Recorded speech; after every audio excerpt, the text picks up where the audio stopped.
Halo semua, selamat datang di Dapur Gulapedia. Kali ini aku akan membuat kue yang menjadi favorit di keluargaku. Biasanya kue ini aku selalu beli karena aku takut untuk membuatnya. Dari penampakannya tadi teman-teman tahu ya, ini adalah siphon cake.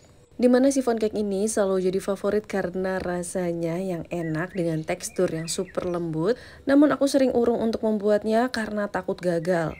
Siphon cake ini memiliki cara atau teknik yang memang agak rumit dan tricky menurutku. Namun akhirnya aku memberanikan diri untuk belajar. Dan ini dia hasilnya setelah aku beberapa kali trial error. Walaupun siphon cake buatanku ini belum sempurna, tapi aku seneng banget. Rasanya enak banget, teksturnya super lembut. Kue ini auto ludes di rumahku. Bagi teman-teman yang ingin lihat gimana cara buatnya, yuk kita simak bareng-bareng.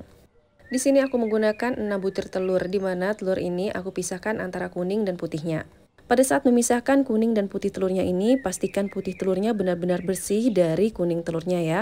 Pastikan wadah yang digunakan juga bebas dari air dan minyak, agar nanti dapat membentuk meringue yang kokoh dan mudah untuk mengembang. Lanjut, si telurnya kita sisihkan terlebih dahulu.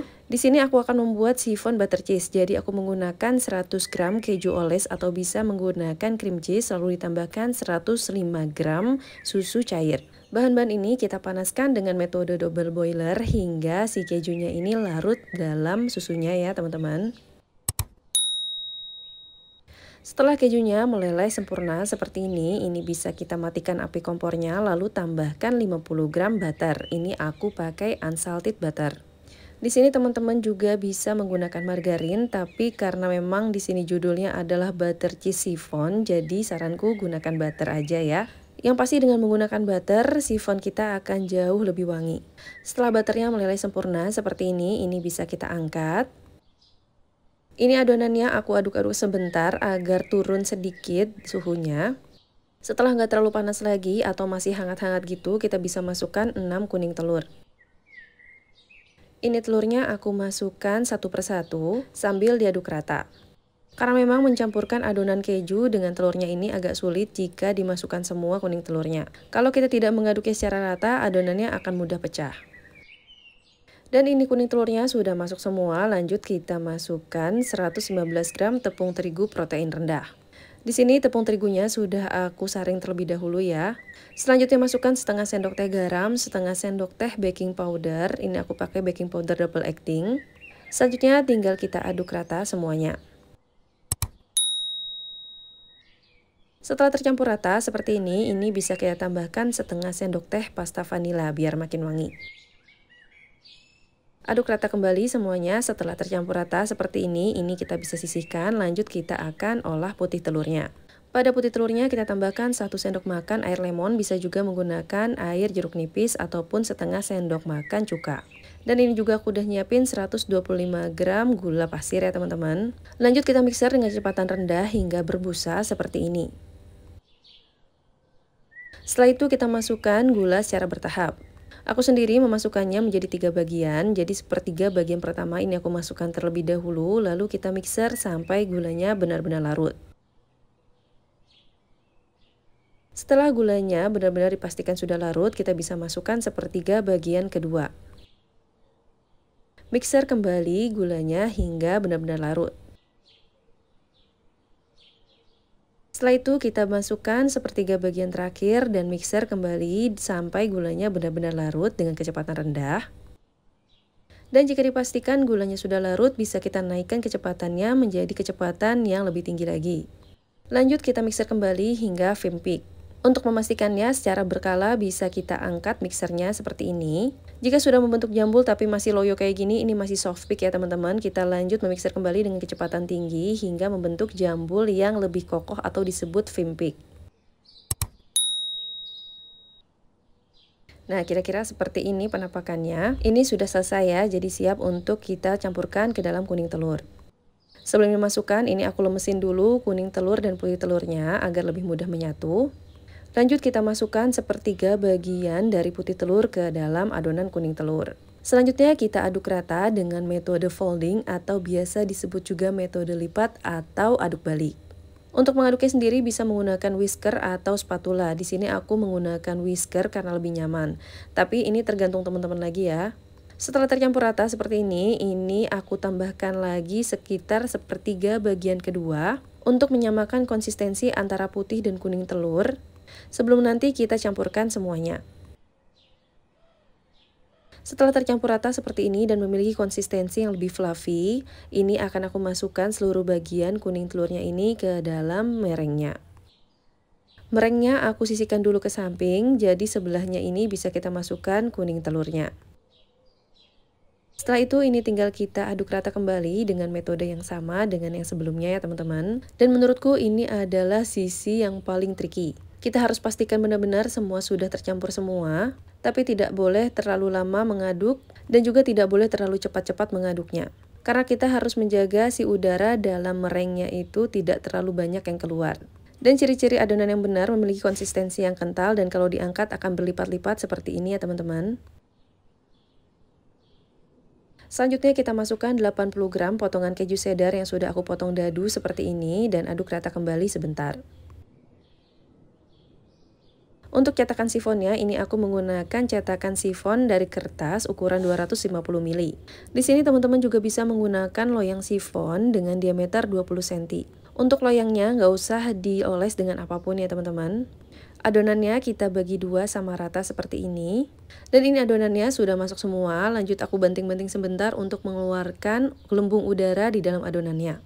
Lanjut kita oven, ini ovennya sudah aku panaskan selama 15 menit dengan suhu sekitar 180 derajat Celcius. Untuk sesi pemanggangan sifon sendiri ini lumayan tricky menurutku. Di ovenku untuk suhu yang tepat sekitar 170 sampai 180 selama 15 sampai 20 menit pertama. Ini aku menggunakan api atas bawah ya teman-teman. Dan setelah permukaannya kecoklatan dan cukup kokoh bisa kita slit seperti ini. Usahakan jangan terlalu lama di luar karena nanti adonannya akan susah mengembang. Lalu panggang kembali dengan suhu 150 sampai 160 derajat Celcius selama 45 menit dengan api atas bawah hingga matang. Untuk suhu dan juga waktunya bisa disesuaikan dengan oven masing-masing. Setelah matang kita dinginkan dengan cara membalikkan kue seperti ini agar tidak menciut ya kuenya. Dan ini sekitar 1 jam aku dinginkan, tidak menciut sama sekali ya. Lanjut bisa kita hias sesuai dengan selera sifonnya.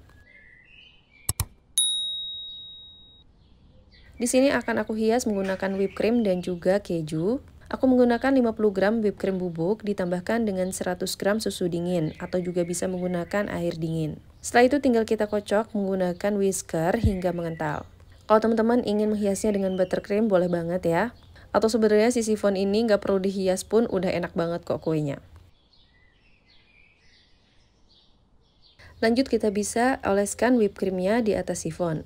Oh ya, kalau teman-teman ada yang penasaran di mana aku beli paper case si sifon ini, aku belinya di Shopee ya teman-teman, banyak kok yang jual. Untuk kejunya aku ingin membuat keju gondrong, jadi aku bengkokkan dulu ini si serutannya. Setelah itu aku serutkan ke atas kejunya seperti ini. Di sini stok kejuku tinggal dikit, jadi aku menggunakan seadanya aja. Tapi nggak apa-apa, kita nggak butuh terlalu panjang ya si kejunya. Karena permukaan kue sifon yang kita ingin tutupi itu tidak terlalu lebar juga. Dan kira-kira seperti ini penampakannya, jadi aku tutupi dua sisi kayak gini ya teman-teman. Dan setelah beres kita beri topping nih si sifonnya, lanjut aku akan hias. Di sini aku spuitkan whipped creamnya dengan menggunakan spuit bunga.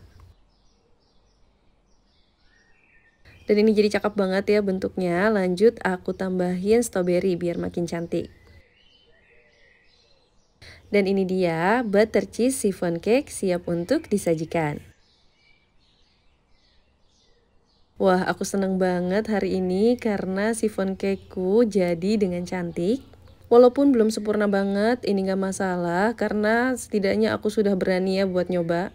Untuk selanjutnya memang membutuhkan jam terbang yang lebih banyak untuk membuat chiffon yang lebih baik lagi. Oh ya, bagi teman-teman yang ingin jualan, aku recommended banget menggunakan si paper cup ini serangkaian dengan plastiknya. Jadi chiffon cake kalian bisa di packaging seperti ini.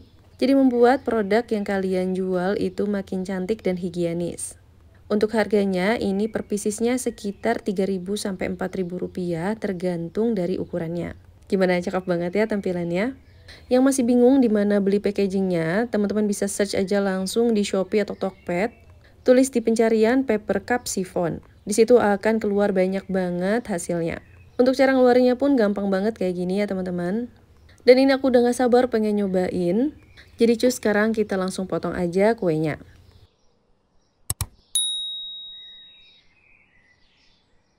Dan kira-kira seperti ini bagian dalamnya. Di bagian dalamnya ada potongan kejunya kayak gini ya teman-teman. Walaupun pori-porinya masih agak kasar, ini gak masalah. Karena teksturnya masih fluffy dan menul-menul kayak gini. Untuk rasanya sendiri ini enak banget. Manis, gurih, kejunya berasa, butternya wangi banget. Dan ketika digigit tuh kuenya langsung hilang di mulut. Jadi gak seret sama sekali. Dan bagi teman-teman yang ingin jualan, perhitungan modal bahan bakunya aku cantumkan di kolom deskripsi ya.